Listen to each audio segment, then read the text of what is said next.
Hello, hello, hello, everyone. Welcome to our time to talk. Um, it's very nice to be here again. Um, my name is Rafael. I'm here with Guilherme. Hi, Guilherme. Hiya, how you doing? Good, good. We are the co-hosts, if I can call us that, of this program, where we meet every 2 weeks to talk about mediumship. Um, Today we are now episode 15. And our main question would be, can anyone see spirits? Which should be quite an interesting one because I probably know a ton of people who are super afraid of this topic and super afraid of seeing spirits. So I think that's probably a topic that anyone can relate to, either personally or directly or through somebody they know. Um, but before we dive in, as usual, let's see. Oh, our broadcasters, so the institutions, organizations that are behind this program. First of all, the Spirit Society of London, SSL, um, which Guilherme and I are both part of. SSL is a institution in the Spiritist teachings. We have a few initiatives. We have an online meeting every Tuesday and have a face-to-face meeting on Thursdays, um, amongst other courses and initiatives. So if you'd like to know more about us, you can go on Facebook or go online and like our pages and you can get more information there. SSL is affiliated to BUS, the British Union of Spiritist Societies. BUS is a congregation or federation or an umbrella that groups all of the Spiritist societies in the UK. BUS also is behind a ton of initiatives to spread the teachings of Spiritism, especially in the UK, but across the globe and mostly in Europe. And finally, we have Kardec Radio, which has been around for over 10 years now. And Kardec Radio is focused on spreading the teachings of Spiritism in English. And they have just so many initiatives and so much content. So go like their pages, go check them up on Facebook or YouTube. And especially for Kardec Radio, they have an app you can download and get access to all their content. So please go ahead and do so. So, episode 15. Can anyone see spirits? As I said, oh, let me see first if there's anybody online to say hello. Ooh. I can see Elsa is with us. Hi, Elsa. He's saying hi to everyone else. Very nice to have you with us. Um, as every episode, the idea behind this program is for you to participate. So if you are tuning in with us, drop your comments, drop your message, drop your cases, and we're going to bring them up and incorporate them in our session. The idea is for us to have this conversation discussion. The idea of this is not to be a lecture, it's to be a conversation where you can feel comfortable about asking anything, putting any questions, sharing anything, and then we can talk about it together. Right. Can anyone see spirits? Guilherme, how would you answer this question? Rafael, I like to answer questions with examples. And right now, I can see here with me one spirit wearing a white t shirt, drinking something on the mug. You see? Aha! Yes, we all can see spirit. You are one spirit. You are a spirit incarnated. We all can see spirits. But in that question, we want to know if everyone can see discarnated spirits. Am I right? Yes, yes. I knew you'd say that, to be honest. I knew you would start with that, but I thought you would, when you said, I like to answer questions with examples, I thought you were going to say, I like to answer questions with questions to make other people think, because that's pretty much what you like to do. But yes, today specifically, we're talking about discarnate spirits, or I'm gonna allow myself to freedom to say ghosts. Can anyone see ghosts, Guilherme? No, not everyone. We understand that we all are mediums, but some mediums have different characteristics than others. Clairvoyant mediums can see the spirits. Other mediums can sense, can hear, but see spirits is a specific type of medium that will be able to see spirits. So not everyone can see spirits. But why we would like to see spirits in the first place? Yeah, I think this question, it might seem like a very simple question, but it actually unfolds a lot. It unfolds a lot behind it. Because as you said before, we're talking about, if you're talking about just everybody's a spirit, you can see spirits. But if you're talking about, can people see disconnected spirits, or mediums can see disconnected spirits? But I would go further than that, Guilherme. And I would challenge you and say that in reality, all of us, even the ones who do not have clairvoyance, can see disconnected spirits. Tell me how. I will give you a few cases, but before, I don't want to just drop the words yet. But I just want to make people have a think about, what am I talking about? What is this guy saying? Because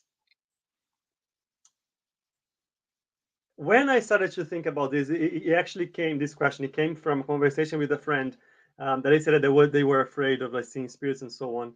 And I started to think about, but what are the situations where people can actually see spirits, and how does that work, and why does that work, and so on. And I just thought about one. you just thought about and you put it like quite nicely, that you can see, and you have the mediums who have clairvoyance.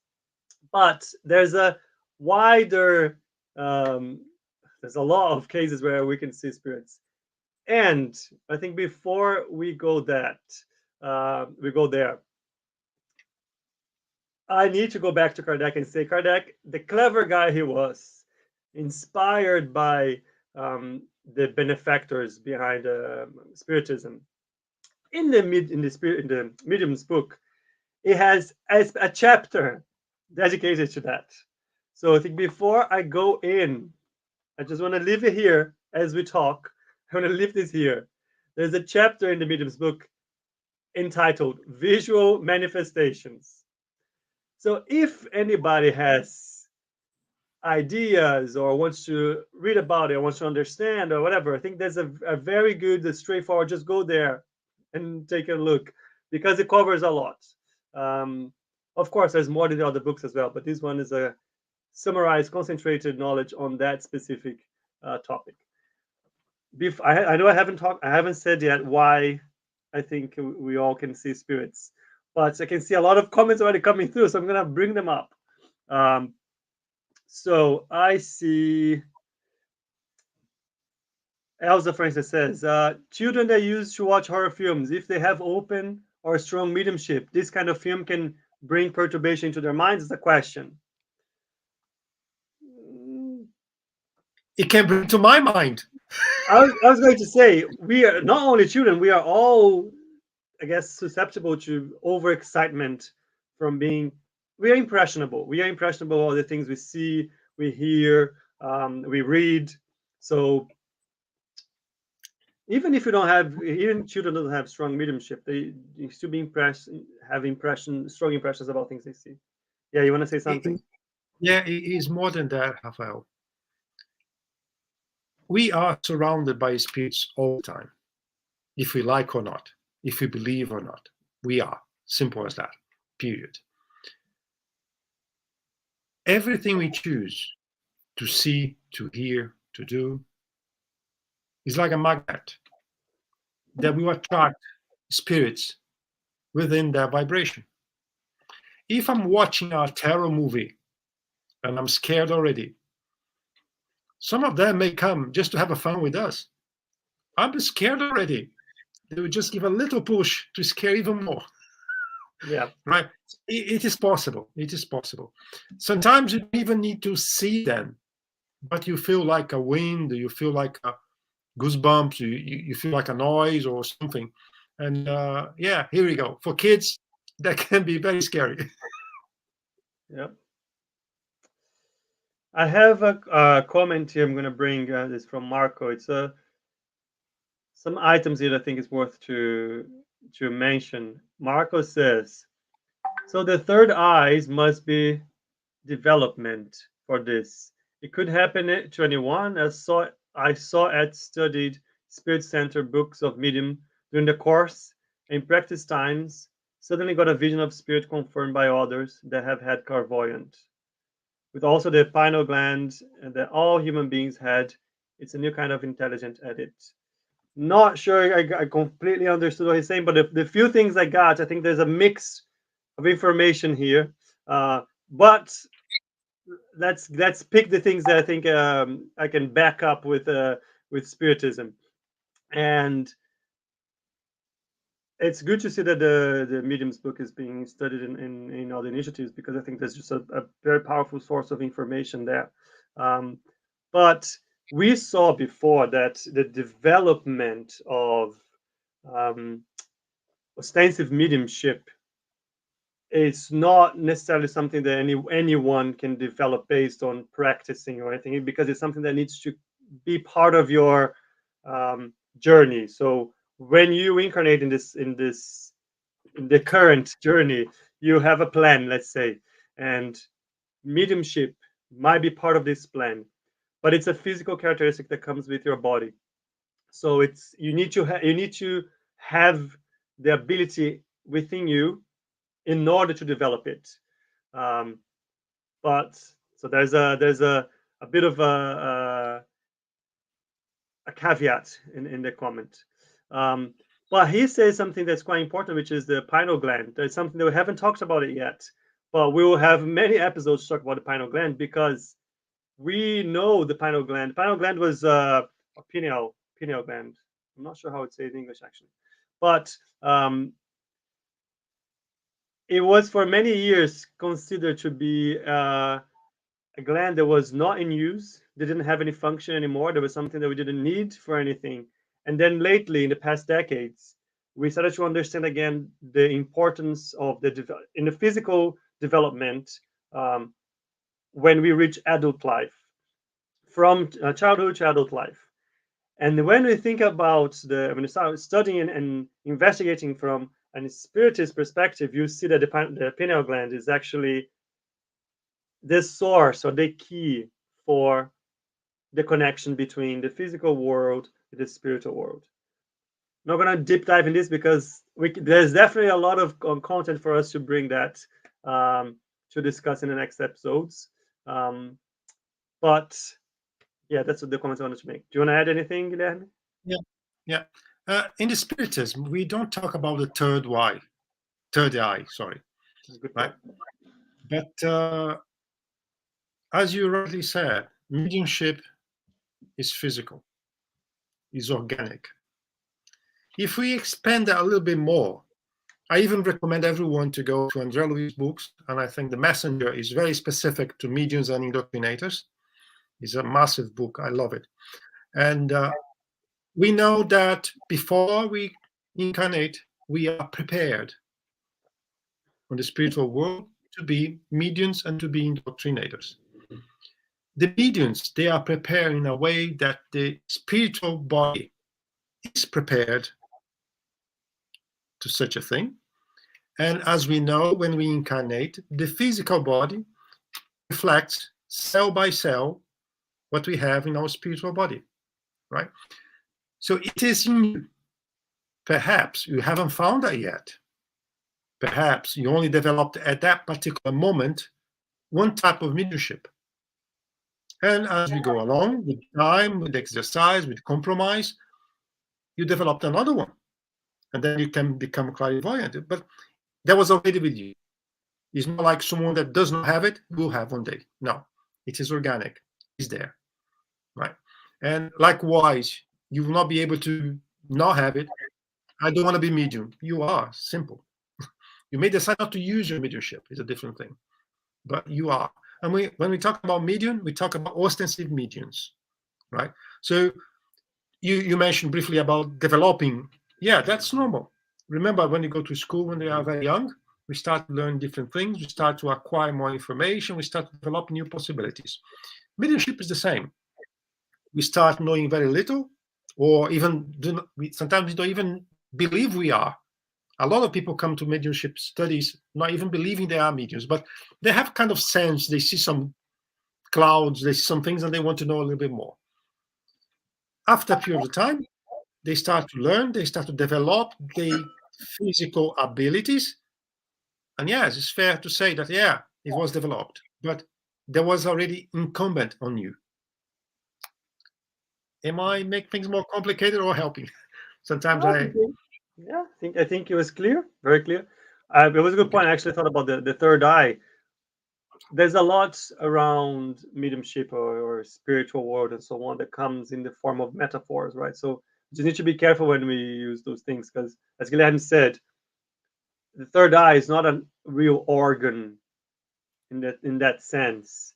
If you want to see it as a metaphor, it's let's call it a vision, like the ability of seeing things instead of like an actual physical eye in the spirit. I think that's a good call out. And I think the third you're eye, clear. yeah, the third eyes appear a lot in the information that comes mainly from India, Yeah, right? People talk about chakras and things like that. yeah, As we go along, we understand, we start to even study that kind of thing, but the Spiritism itself does not recognize that. yeah. Nancy's sharing an example here as well. She says that a long time ago at the Spiritist Center in Brazil, her and two friends saw the medium's mentor get out of the healing room. The spirit was a handsome, tall, young guy in very white clothes, awesome view. And she says, I don't know if the rest of the public there could see him, but me and my friends were very surprised and we kept wondering why he wanted to show himself to us. Such an unforgettable evening. You see that you know someone who have had this experience or saw it or didn't see it, or anyways, you always know somebody who can tell a story about seeing something. Guilherme, you're itching yourself to say something. Go. Yeah, Literally. I truly believe in what you said, Nancy. That's not point here, right? But as always, I strongly recommend to eliminate every other possibility before we consider it is a spirit. Perhaps you saw a nurse coming running away from the room in white because he just came from the hospital, and I'm just trying to give an example here, right? And that's it. So we have to try to eliminate every other possibility before we really say, yes, it is a spirit. But now, assuming it was a spirit, even if I do have 10 clairvoyant mediums in the same room, it doesn't mean that all 10 mediums will see the spirit. Because it always depends on the vibration that between the medium and the spirit, right? Sometimes they don't even think about making themselves visible for you. That's not the point.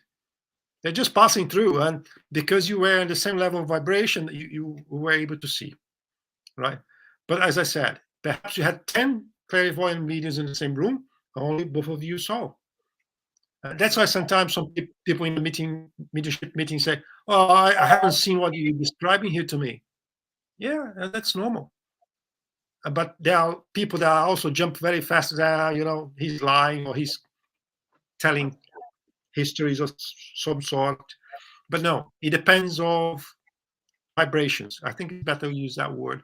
So if your vibration is A, his vibration is A, yeah, then you would be able to see him. But if his vibration is C, for example, you won't. But the guy next door, maybe he would. There's no rule for that. Elsa is also sharing an example. She says she believes in Nancy. And she said, I saw once the expansion of Raul Teixeira hours when he was beautifully giving a talk in Curitiba 30 years ago. Never forget. Um, so as I said, many people have many examples about those kind of experiences. Sometimes not even seeing spirits, but seeing something else like somebody's aura. But let me go back to the medium's book because Do you know why I'm laughing? I was why? smiling when she said, "Did she run after she saw him?" I don't A know, lot of Nancy. A lot of people would. I do. I have friends where like, no, I don't. I don't want to hear about spiritism because I don't want to see spirits, and it's not quite how it works, but it happens. Um, you said something now that brought to mind one thing that one spirit says to me. There's a lot of people that wants to see spirits. They want to become mediums to see spirits. There's one thing they don't know. They can see nice things and they yeah. can see very ugly things as well. So that's tied with that question I did in the beginning. Why we want to see spirits in the first place, you know? Yeah. Very true. Very true. Well, let me go back to why I said yes. Well, first of all, I said yes because of something I thought, and then I said yes because of in this chapter, there's like a set of questions in the beginning. And the first question that Kardec asked was, can spirits render themselves visible? The spirits replied, yes. That's what they did. They started the answer with yes. So spirits can render themselves visible, especially during sleep. Aha. Here you have already an idea of why I said everybody can see spirits. However, certain individuals can also see them while awake, although that is less frequent. Very short answer with a lot hidden in it. A lot. Again, just like our episode question, can anyone see spirits? Very, very kind of simple question, but with a lot in it. And the spirits are doing the same here. So, first of all, can they make themselves visible? Yes. When they say especially during sleep, they're not saying only during sleep, they're saying especially during sleep. We can all remember a dream with somebody or someone or people that we don't know who they were or people that we knew who they were but they are not alive anymore or whatever. So here makes us think on that possibility, on that understanding, not possibility, but on that understanding as well. And then it says, however, certain individuals can also see them while awake, although that is less frequent. Then we start to talk about specifically the examples that Guilherme brought, which is the clairvoyance or second sight, the ones that Nancy and Elsa were talking about, and Marco. So that is why I said yes, we can see spirits. But I go even further now, Rafael. There is go, you go, you go. There is one more thing, but you go, Guilherme. Maybe it's the same thing. I will tell you that there is a way that everyone can see spirits even awaken. Maybe it's the same one I am thinking, but you go first. Okay, well, you may don't know, but spirits can materialize themselves under certain Yes, yes, yes, yes, yes. special, Go, Guilherme. special circumstances. Yeah, It cannot happen everywhere, but it can happen. yeah. With that, that leads me very nicely to my next slide. But by the way, if Nancy did not run before, if she sees one materialized, she will. Yeah. Uh, These are the three items, the big tickets, let's say. I wanted us to talk a little bit today. It's the clairvoyance and second sight. There's a lot of discussion, and if you want to really investigate the details of the meaning behind the clairvoyance and second sight and somnambulism, and you can differentiate all of them. But I'm gonna again exercise my freedom here to simplify these concepts a bit more, I'm going to use them as interchangeable because the principle behind them is the same, but they mean different things in reality if you want to go into the detail of the meaning of the words. But I'm going to use them as a similar thing because the phenomenon behind is similar in a way. Dreams, we talked about dreams before, we're going to talk a bit more now, and apparitions, which is the one Guilherme mentioned, when in specific cases the spirits can actually make themselves visible by materializing themselves, by being able to be seen for everyone. To talk about clairvoyance and second sight first, I'm going to go to our other favorite book, the Spirits book. It has a chapter which is a must-read chapter. Well, both books are must-read, the whole thing, to be honest, to understand mediumship. But especially when you're talking about mediumship, it's a must-read chapter, which is the chapter 8, the Emancipation of the Soul. And that covers a lot in connection how mediumship works and how the links between remember we talked about perispirit and spirit, and how the perispirit is the link between the body and the spirit. So that chapter explains a lot about how that link is flexible, let's say, or a bit more constrained or a bit more loose, and how that link and the disconnect between the spirit and the body through the perispirit is the key behind mediumistic effects or mediumship for sensitive mediums. Anyways, this chapter has a question which I'm going to bring here, which is question 447. Does the phenomenon called second sight have any connection to dreaming or somnambulism? All of these is one and the same thing. What you call second sight is, again, the spirit in a state of greater freedom, even though the body is not asleep. Second sight is the sight of the soul. So, can anyone see spirits? Mediums who are extensive mediums, who have the ability to see, they can, but they don't see the spirits with the eyes of the body. So the majority of them will be a bit more, the spirit will be a bit more looser, so they'll be able to I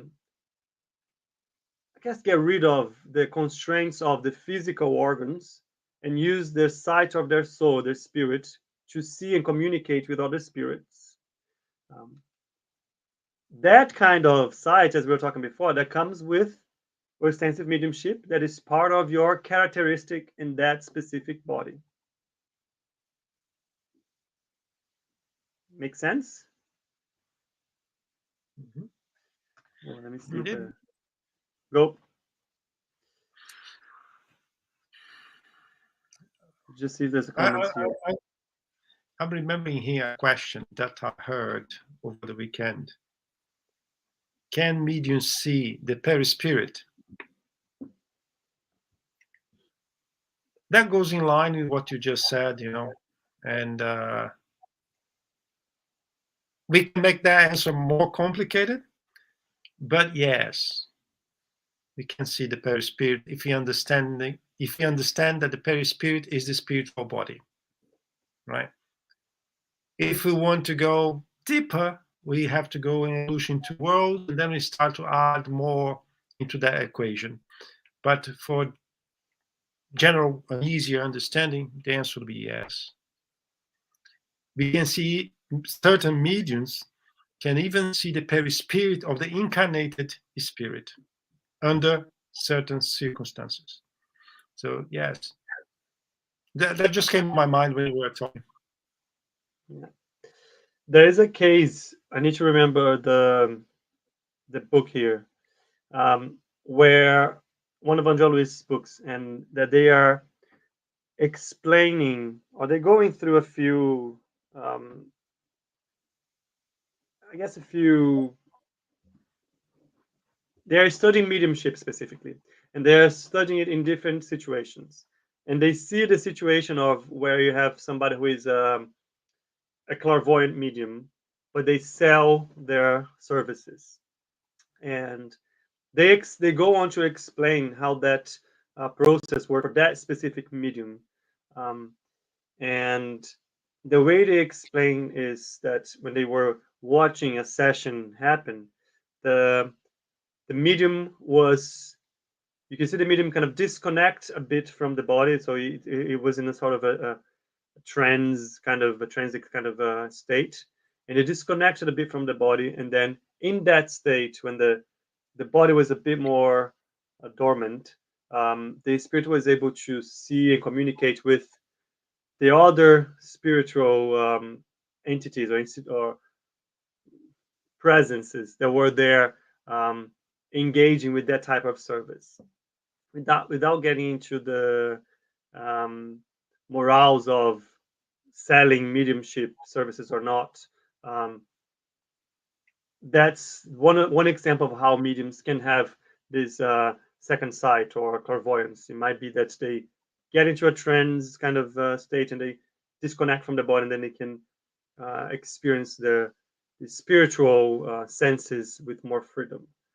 Some other mediums, though, they don't need to get into that trance state. They're able to still remain in their active, or what's the word, um, lucid state, and still perceive and see the presence of other spirits and talk to them and hear them and so on. So again, there are no mediums that are the same. Two mediums are never the same. And it's interesting that you have some cases where you see that even if the medium closes their eyes, they can still see the spirits, because the sight is not through the organs of the body, but through the spirit. There's one thing, Rafael, especially in the beginning, mediums are afraid about spirits. That's very common. And when you are clairvoyant, sometimes they even close their eyes. Oh, but I still see them. Yes, because it's not physical, right? Another thing that I think you mentioned, that when we are sleeping, when we dream, we can see spirits. By the way, we all detach ourselves from our body when we go to sleep. And as we like or not, we'll see everything around us. That leads me to the second point, right? So I'm going to go back, which is dreams. This the medium's book, the spirits told us in a very simple and direct way. Say, look, this is a very similar mechanism. When we are sleeping, just Guilherme just said it. When we go to sleep, we enter a state where we disconnect a bit from our bodies, and we move around and go about more freely as spirits. And we go on with our lives while our body is recharging. We will meet people, go places, do things. Those experiences we might gather and bring back to us part of the memories. We might not remember anything, or we might remember something, or we might remember in the form of allegories. But in reality, when we are sleeping, we have access to this wider level of senses that our spirits can do. So we can we do get in contact with other spirits. We see other spirits who might be incarnate sleeping or discarnate.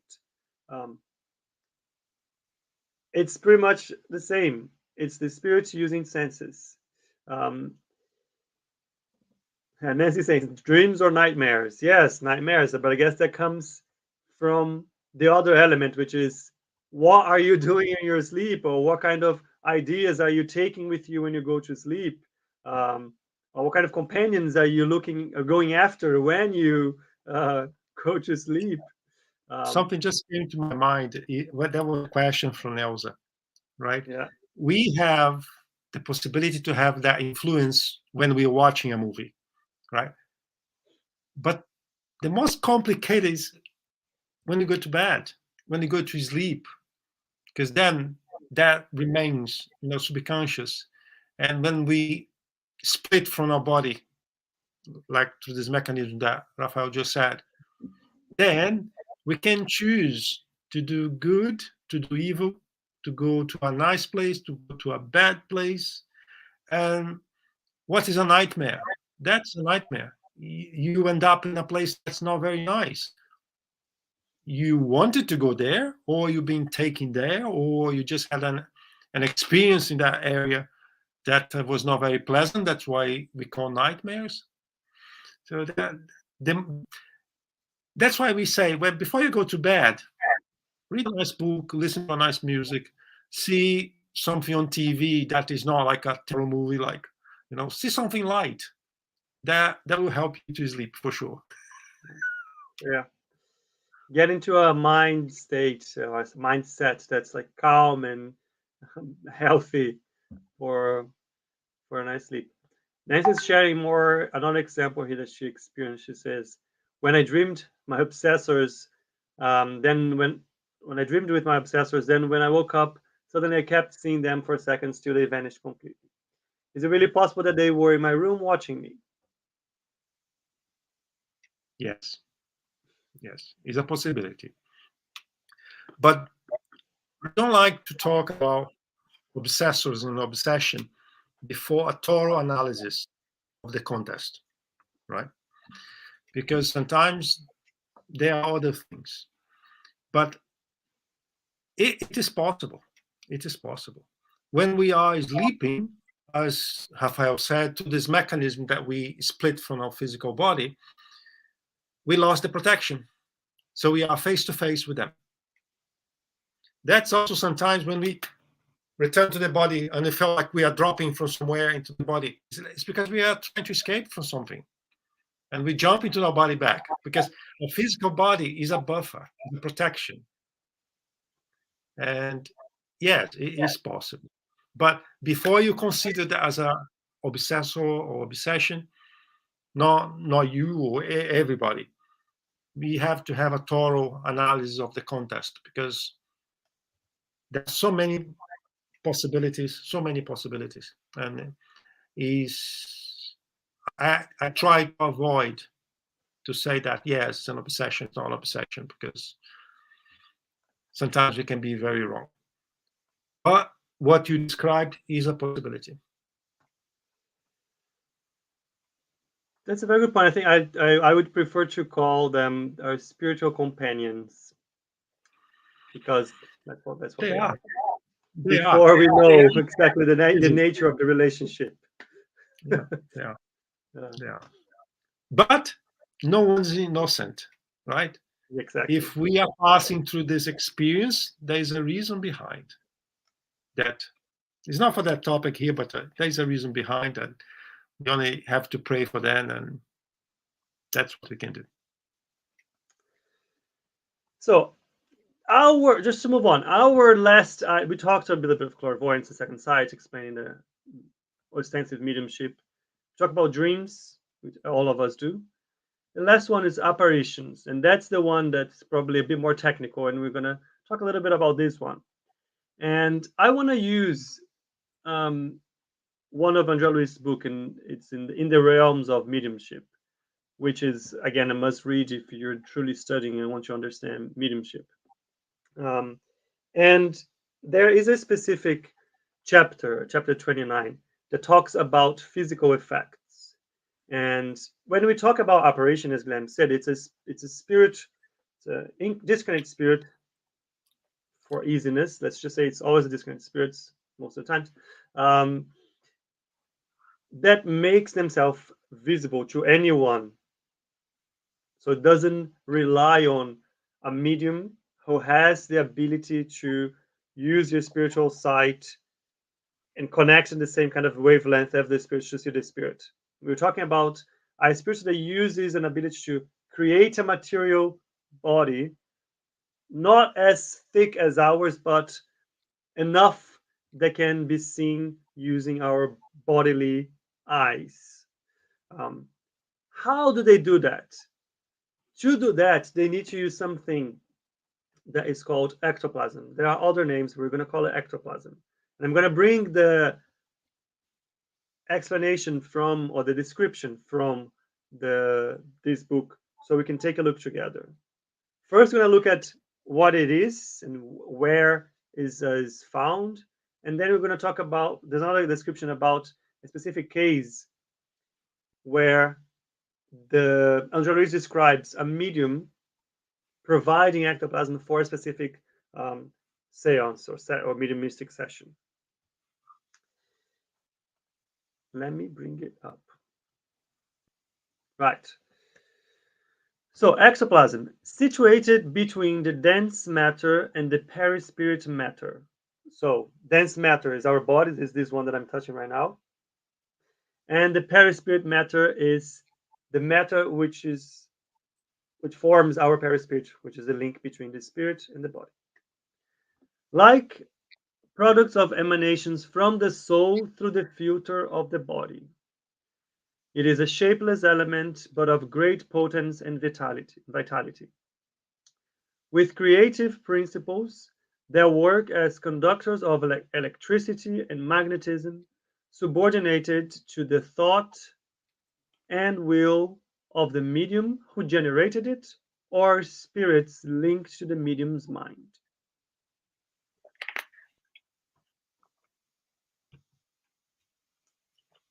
Ectoplasm, then, is this subtle matter that is generated by us, and specifically by some mediums. All of us actually have ability to generate ectoplasm, but some mediums have that be more intense ability to do it.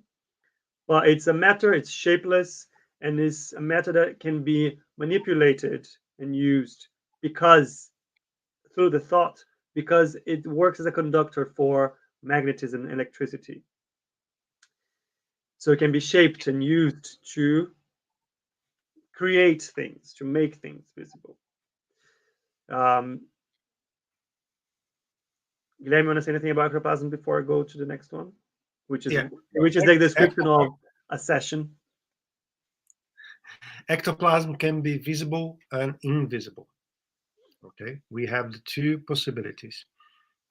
Just because sometimes people, oh, well, that's not possible. Now, there's one that's visible, you can even touch, you can feel, and there's one that's not visible. Yep. They go on just to keep describing it. So, infinitely plastic, it gives shapes to the entities that make themselves visible to the eyes of the incarnate, eyes, or before the camera. It gives consistency to the wires, rods, and other types of formations, visible or not, in the phenomenon of levitation, and substantializes the images created by the medium or the spirits that assist them. So here it says, visible or not, in the phenomenon of levitation. So we start to see that ectoplasm is not related only to apparitions, but is actually related to physical effects. So seeing objects, moving objects, seeing spirits, that all uses that element as a way of making the physical effects happen. Well, in that specific chapter, André Luiz is visiting a specific group or center, and they have sessions where they use ectoplasm to operate specific effects. And they describe quite nicely one example, a situation where the spiritual world, or the benefactors, or the spiritual group that works with the mediums in that specific center, and how they extract and manipulate the ectoplasm from a specific medium who generates that in abundance. That's the one I'm going to bring now. So, discarnate workers extracted forces from people and things in the room. The medium's spirit detached itself from the body, and the physical vehicle started to expel ectoplasm like a flexible paste from all its pores, and particularly from mouth, nostrils, and ears. Technicians in our plane, which was the spiritual world, manipulated it with attention. So here you start to understand. So where does this ectoplasm come from? How is that released? Um, there are a few items here that I think is important to mention. It's they were extracting it from the medium's body because the medium body is expelling it from the whole surface, but specifically from nostrils, mouth, and ears. But it also says it was extracting from things in the room, and this chapter goes on to explain that even from the elements in the nature, they also generate ectoplasm, and depending on the session and the purpose and the need, the spirits use that as well, together with the ones from the mediums, to manipulate for the specific purpose of that seance or meeting.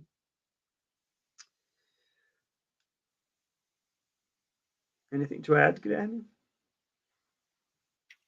In those seances, there is a lot of things that have been monitored, studied, and cataloged properly in a way that we have people in France, we have people in Brazil. There was one in US that they were certain some conditions to monitor those seances in a way that, oh, don't, that's a lie, that's not happening. No, you have doctors, you have people with huge background analyzing everything that was done. So this is not like a fairy tale, despite that many people think that it is, but there's enough material collect over the centuries, because it started centuries ago, and even nowadays. Recently, in the large Frei Luis in Rio, there are several books describing pictures with reports from doctors that were in those places at that time. So if you are curious, there's a lot of material that can be searched, and it's an interesting topic. We're not saying here also that every single group or person who says that they are able to generate those things, they actually do think this. Especially in the past, you see there's a lot of investigation about it, and there are cases in people who were trying to trick others into believing things, into getting things out of them. But it doesn't take away from the fact of the reality and the truth behind the phenomenon. So, without going into the merit of people that try to trick others and artificially create pictures to prove or whatever that were already proved to be a trick, these cases in fact existed, but this doesn't take away from the truth of the facts that were truly studied, as Guilherme said, with scientific methods, with people in the rooms investigating, understanding it. And there are a lot of examples of cases where they use wax forms to as a way of proving it, as a way of giving an indication of the truth for the specific seance. Um, we have cases, I think, everywhere where mediums, for instance, they had like a bucket of liquid wax and have only a few, three or four mediums in the room, and which were all adults, and without any form or shape or anything, from the buckets they get a formation of hands that were childlike, so with small hands that the mediums could not have had created, as an example. But anyways, there are examples out there. But the thing behind this is it is through this mechanism that spirits in specific situations are allowed to make themselves visible to others. But whenever we're talking about mediumship, we always bring the question of why. Why is this happening? Why is it possible? Why in that specific case we were able to see that, or the the the people saw the spirits being materialized, or the medium was able to have the clairvoyance and see and talk to another spirit, or so on. Because that should always be the reason. It's it's very easy for, it's very seductive. I think that's probably the right word. It's too entertaining for us to get just connected and attached to the effect itself. But the effect itself is not the reason why those things are possible and they are happening. The reason behind is to help, to help us, to make things, to bring messages, to help us make decisions, inspire us, and so on. And that should always, I know that's not the automatic answer yet in our minds, because we are still very excitable, and we see like things like that, and we want to, oh my god, what's behind it, and so on. But let's try to educate ourselves to go and search the why. What is the reason? What's the behind it? um, and why do I say that? Because just like the example that Nancy gave, and the example I brought about the fortune teller medium that I mentioned. Um, this isn't a possibility that is connected only to moral evolution or moral ascendance. It's not just only high spirits who have access or ability to do this, to make themselves visible, or if I'm a medium with a clairvoyance, I'm going to be connected, I'm only going to see high evolved spirits. No, any spirit will have that. Of course, there are laws that they respect and so on, but the ability is there. And even if the phenomenon is occurring with a spirit that's not as enlightened, it's a bit more, how can I call it? Um, I'm going to call it less enlightened. That's probably the best way. Um, there's always a reason behind it, and there's always something to be learned from the experience.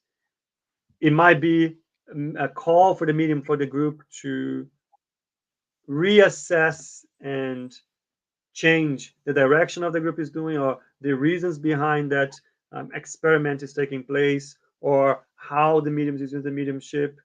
Or if you think about our dreams, if we are allowed to bring from our interactions when we are sleeping ideas and concepts and stories, it must it must have a purpose. It must be, we need to use that and put that into a reflection mode, and then a change in action for whatever reason it might be behind that. Because anything that we have access to from a mediumistic perspective is for our own progress and the ones around us, right? Mhm. And they are not only by themselves. There is a team working together to make it happen. So this is not very common, and when it does happen, there is a reason behind it. So totally right. I have a couple of other, just to close as we're getting to the end. Um, when I have a couple of questions, I think it's worth reading. We probably covered them, but it's worth reading from the Medium's book, specifically from that chapter, chapter 6. I think would be a good kind of conclusion to leave us with some food for thought. Um, the second and fourth question from that chapter, um, Kardec asks, do spirits who visibly manifest themselves belong more to one specific category than to another? No, they can belong to all categories, highest down to the lowest. Then the question 4 is, for what purpose do they manifest themselves visibly? It depends on their nature. Their purpose may be good or evil. Then it goes on. Question 6. What is the purpose of spirits who render themselves visible with evil intentions? And Guilherme gave that as an example in the beginning. They appear out of a desire to frighten and often out of revenge. But what is the purpose of spirits who appear with good intentions? To console those who are mourning their departure in order to prove to them that they continue to exist and are close by. They might also appear to give advice and sometimes to ask for assistance for themselves. So I want to bring the question then: is it reasonable to be frightened at the apparition of a spirit? And the spirits bring to us a reflection, so it's guiding our thoughts to get to the same conclusions that they are bringing to us. Anyone who reflects on the matter will understand that a spirit, whatever it may appear as, is less dangerous than a living person. Moreover, spirits go everywhere, and you do not have to see them in order to know that they are at your side. A spirit who desires to harm someone can do so more surely without being seen. A spirit is not dangerous because it's spirits, but because of the influence it can exert upon a person's thoughts, drawing him or her away from the good and pushing him or her towards evil. Rafael, Yeah, go Guilherme. it's more common than we think. Mediums are afraid about spirits. Yeah, that's true. And it's funny. It's funny because they are mediums. They are sometimes they even have a couple of years with practice of mediumship, but they are afraid about spirits. So it's a human nature.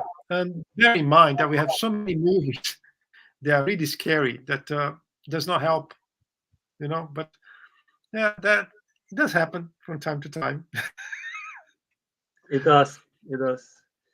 Well, I think the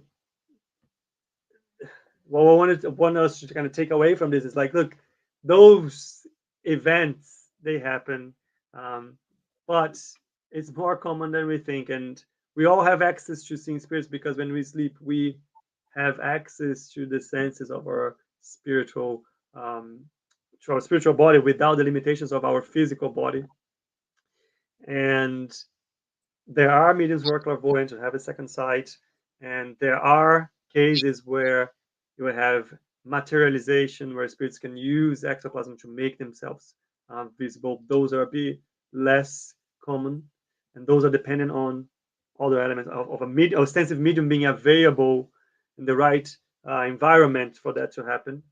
Um, but it all comes back to the moral imperative that needs to be driving us all. The spirits are around us all the time, and their influence on us, it's more harmful or less actually if they are not visible. So that's why we need to keep our thoughts in check. We are We also almost have done.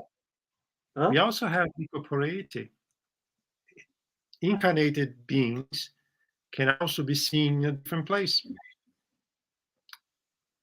That's a possibility as well. Yep. True. Sometimes when we are in the leadership meeting, clairvoyant mediums can see spirits from people that are still incarnated. They come to the meetings as well. There's a lot of possibilities. There's a lot, and I think we're going to cover more about physical effects.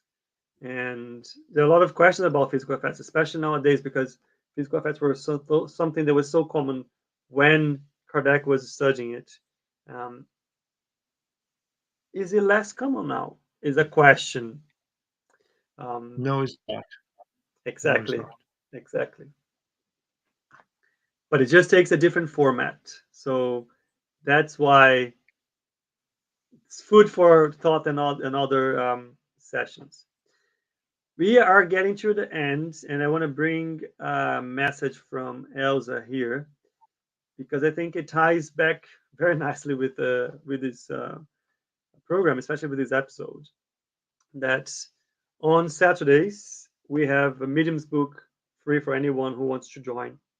We started a few weeks ago, so it's still in the beginning. And I'm going to put here the details if you want to join. Or you can also look at the details in the page of SSL on Facebook. Um, this is a study that's pretty much a structured study that we're going to go cover the whole of the medium's book. So if you have questions about mediumship, it's definitely a place where you can investigate those questions. Let me double check if I have received any other comments that we need to address before I close. Last one. Okay, I'm going to just bring one because Faye sent us and Nancy also said a similar thing. Even if knowing what they are or what the phenomenon is about, people still feel afraid. How can that be controlled or eliminated? Um, which I think Nancy can kind of answer, which is people are afraid of the unknown. And to Faith's point, sometimes you read about it or you know superficially about it, but if you are exposed to it and you don't have like a solid understanding of why it's happening, how it's happening, you have the impression that it's out of your control. I think that's probably what makes people a bit more apprehensive and afraid of it. So I guess studying it, learning, getting comfortable with it, it's a journey, but it's, as Guilherme said, if especially if somebody is a sensitive medium, it won't go away. So, well, it's very unlikely that it won't go away. So studying it and putting it to use is how you would get over that um, feeling of afraid or. The first step is, as you said, study. A total study about this matter that will bring you comfort to understand what's going on with you and with people around you. So the first step is a study. This is the first step. There are other things that come together, but the first one is to study the subject to make you feel a bit more comfortable knowing at least what's going on. That is up. So that's us. Our time is up. I'm gonna leave us with a couple of announcements, and let me just bring this slide here quickly. So tomorrow, Bus and Cardiac Radio and all of these other institutions come together to do Spiritual Light. It's an online session about specific theme as well, and we have all these great people. We have Charles, Elza, Rodrigo, Silva, and Steven coming together. It happens every Wednesday.